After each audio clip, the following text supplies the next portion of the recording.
Hola YouTube, este es Novego100 y este es mi video respuesta al usuario que se hace llamar Ateísmo y Razón.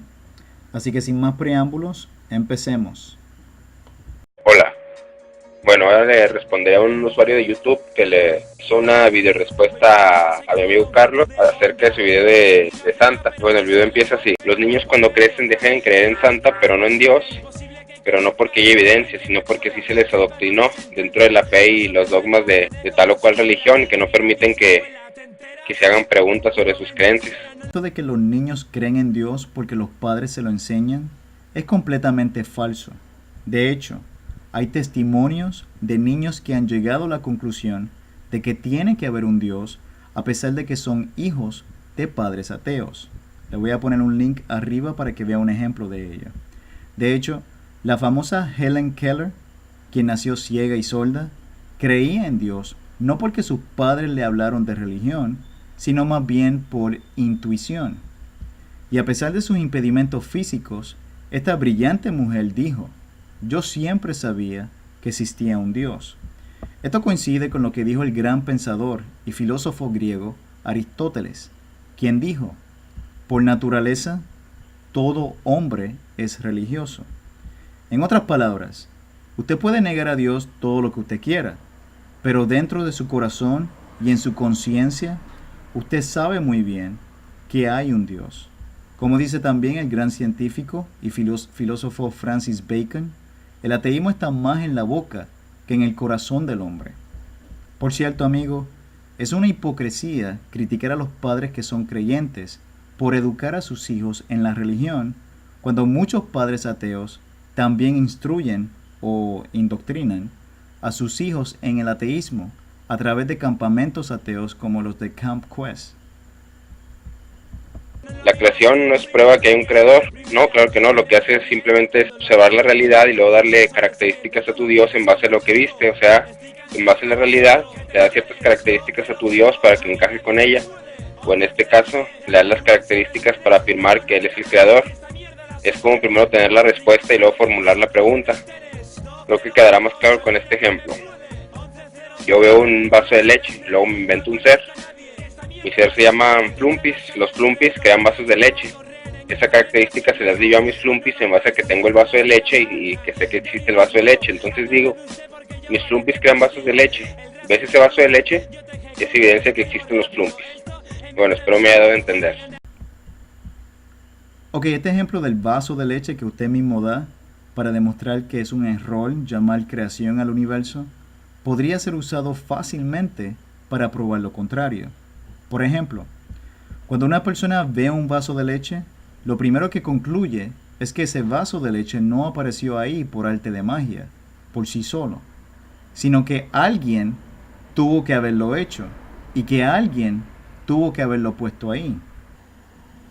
O sea, la razón y la lógica nos dice que tiene que haber una causa por la cual ese vaso de leche está en ese lugar. Y si aplicamos esa misma lógica para el universo, la cual es mucho más complejo y ordenado que un vaso de leche, tendríamos que también concluir, claro, si es que somos honestos, que no tiene sentido decir que todo vino de la nada, porque eso sería científicamente imposible. Como dijo un filósofo, de la nada nada puede salir, y por tanto, este universo que conocemos tuvo que haber tenido una causa que no está sujeto a la materia, el tiempo y el espacio. Y el único que tiene esas características es el Dios de la Biblia. Y amenazar niños con el infierno no va en contra. En la Biblia se cometen muchísimas atrocidades y se aprueban cosas como la esclavitud. Eso no va en contra tampoco. Ok, me gustaría aclarar esto de la esclavitud que muchos ateos mencionan en un vano intento para desacreditar la Biblia. La esclavitud en los tiempos bíblicos era bien diferente al tipo de esclavitud que se practicó en la historia americana. En Israel, por ejemplo, la gente no eran esclavos debido a su nacionalidad o por el color de su piel, sino porque ellos se vendían a sí mismos cuando eran demasiado pobres y porque no podían mantenerse a sí mismos o a sus familiares. O sea, era un acto voluntario que se permitía con la sola condición de que fuera algo temporal, para que pudieran pagar una deuda o proveer para su familia. Y de hecho, El castigo para la persona que secuestraba o abusaba o maltratara a un esclavo era la muerte. Por tanto, la esclavitud en tiempos bíblicos no es el tipo de esclavitud que usted tiene en mente, sino todo lo contrario. La Biblia condena ese tipo de esclavitud racial y forzada, la cual por cierto experimentaron los judíos en Egipto, y por lo que el mismo Dios actuó en contra de tales cosas. Esa notación muestra lo egocéntrico que es Dios. Puedes ser una excelente persona, pero si no crees en Dios no te salvarás. Recordamos un poco uno de los puntos anteriores donde menciona que sea lo que sea, como se porten los niños, los padres les traerán regalos a los niños porque los aman. Entonces Dios no nos ama, porque si fuera así, si fuéramos buenas o malas personas, nos salvaríamos, igual que con nuestros padres, portándonos bien o mal, nos dan regalo, porque nos aman. Dios no nos ama, porque si nos portáramos bien, o sea, creemos en Él, nos da regalo de vida eterna. Pero si nos portamos mal, o sea, no creemos en Él, nos castiga eternamente. Entonces no nos ama. Y peor aún, podemos ser buenas personas, pero si no creemos en Él, no nos salvaremos. Yo me pregunto, ¿dónde está el amor de Dios ahí? Bueno, ya nosotros hemos recibido como cristianos el regalo más grande que Dios le ofrece al hombre, y me refiero al regalo de la vida eterna que solo se puede recibir a través del arrepentimiento y la fe en Jesucristo. Por cierto, nuestra felicidad no depende de las circunstancias de la vida, sino de nuestra relación con Dios. Ahora, usted pregunta que si Dios es todo amor, ¿por qué entonces no se le da ese mismo regalo de salvación a todo el mundo, en forma universal? O sea, si Dios es realmente un Dios amoroso, ¿por qué castigar a los malos en vez de recompensarlos?